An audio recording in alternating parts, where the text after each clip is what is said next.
Hello, everybody, and welcome to your Google Classroom mini course. So, in order to get started with your course and access your materials, if you've never used Google Classroom before, I'm going to walk you through the steps to joining your course and how to do that. So the first thing you want to do is get signed in. And the wonderful thing about using Google Tools is that you can access those from anywhere, no matter what device or computer you're logged into. So if you go to google.com, you go up here on the side and you click sign in. And when you do, let me sign out and make it come up. But when you sign in, you're going to enter your password.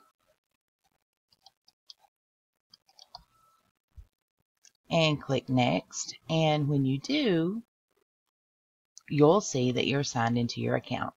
Now, this is called your apps launcher, and when you click on that, you usually do this to access your Gmail account, but we're going to be using this to access Classroom. So let's go ahead and click on Classroom.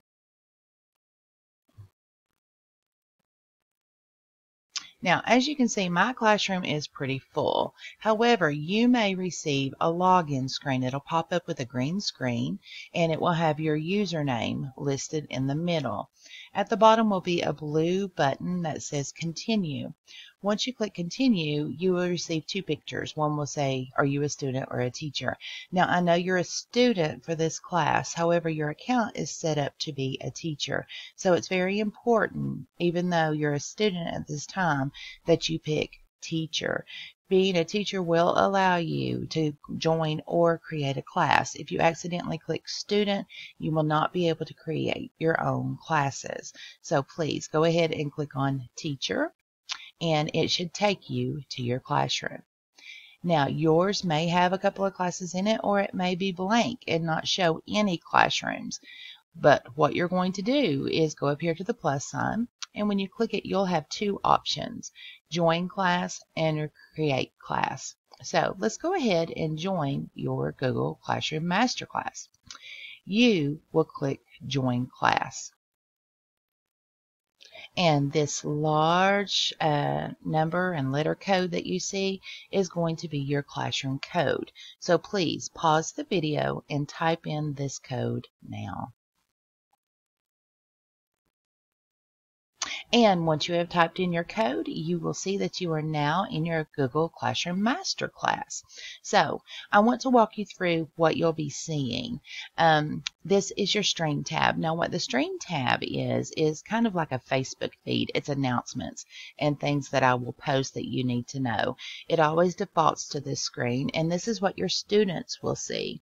And you're going to learn within this course that there's settings that you can choose how your students interact. You can choose not to let them share anything with the class, or you can leave that open. That will totally be up to you, but that will be covered when we go over the settings. Now, the workroom, where all the work will take place and your classwork will be, is under classwork.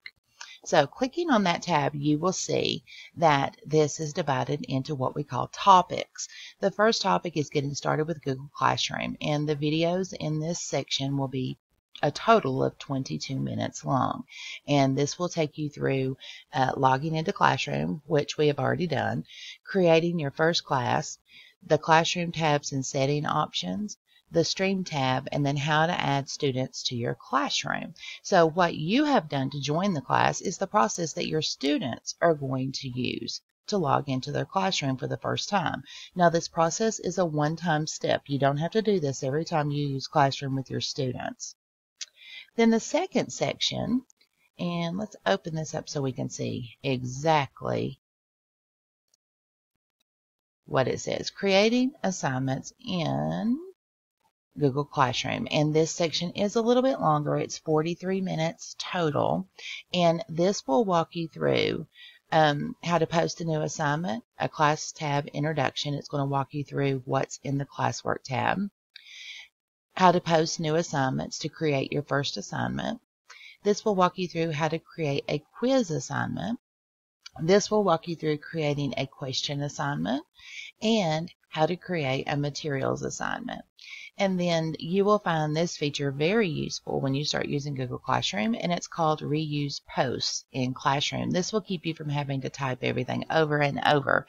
You can actually use this option to copy posts from one class to another if needed. And then you're going to have organize your classroom with topics. And the topics are very important because if you can see how this is organized, if you do not have these topics, then all of these assignments will just appear in one big list. And it makes it very difficult for you and your students to find them. So please make sure you pay careful attention to the instruction on creating tabs and topics. Now the next section is 22 minutes. It's grading student work.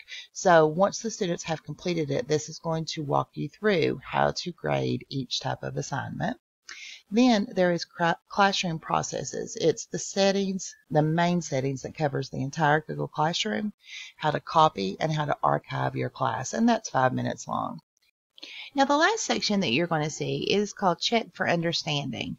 And this section is very important because this is the documentation that I will need in order to award your 6 credit hours. And it's proof of learning that we have to have for the state. So the first thing you're going to see is that there's 2 different assignments. The first one is called Practice for Understanding number 1. And when you click on that, there will be a Google form. And this is set up as a quiz assignment, which will make much more sense when you go through the course and you'll know what this is. But right now, when you click on that, what this is going to do, it is going to bring up a check for understanding. And by clicking on next, you will see that there will be instructions for you to follow. Now, it's very important that you open a new tab, go back into Classroom, and you can access it this way also by typing classroom.google.com. But once your classrooms come up, then go back into the instructions. Once you have done that, it will not allow you to go to the next instruction until you click complete. And then clicking on next, it will tell you what you need to do. So you're going to read the instructions, go back into your classroom that you've created and follow each instruction step by step. And what you're basically doing in these assignments is creating your own classroom. And you will be adding me as a student. So when you create the assignments that it tells you to create, you will add me at the end when it tells you to, and I am going to go in and submit that work as a student, so then you can practice part 2, which is grading the assignments. So please make sure when you're going through this course that you start at the top and work your way down and do the assignments in order, because some of them build on the other one. Once you have finished all of the assignments, go ahead and complete the Practice for Understanding number 1, submit that, and then once I pretend to be your student and submit the work back to you, then you can go in and click on the Practice for Understanding and do that part. So any questions, please let me know.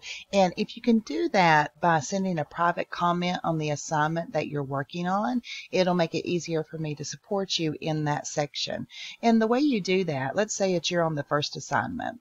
When you click on View Assignment, your window will pop up, and mine will look different from the teacher's point of view.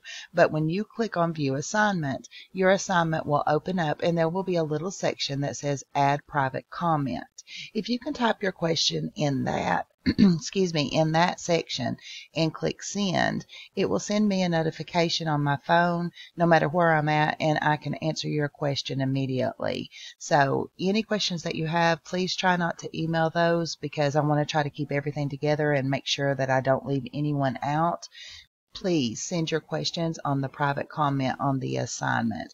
And if you have trouble locating that when you open it up, just go ahead and send an email about that, and I will respond to your email and show you where this private comment section is for that assignment. So if you have any questions, let me know, and I wish you all the luck in the world and happy learning.